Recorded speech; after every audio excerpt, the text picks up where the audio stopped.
ఎంతో శ్రమించి విద్యలో రాణింపుని సాధిస్తారు. మీరు అనుకున్న సబ్జెక్టు కోర్సుని పొందగలుగుతారు.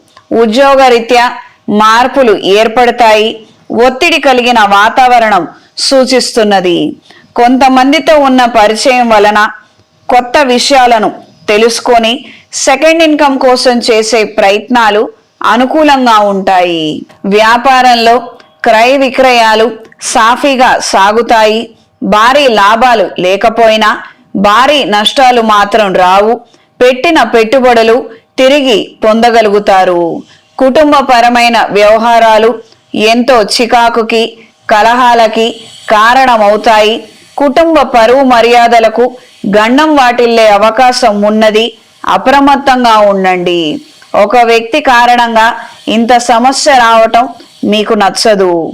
రీసెర్చ్ అండ్ డెవలప్మెంట్ డిపార్ట్మెంట్లో ఉన్నవారికి, ఆయా విభాగాలలో ఉన్నవారికి మంచి మార్పులు ఏర్పడతాయి. విద్య వైద్య వృత్తిలో ఉన్నవారికి, వైద్య విభాగాలలో ఉన్నవారికి కాలం కలిసి వస్తుంది. సొంతంగా కొన్ని వ్యాపారాలను ప్రారంభిస్తారు.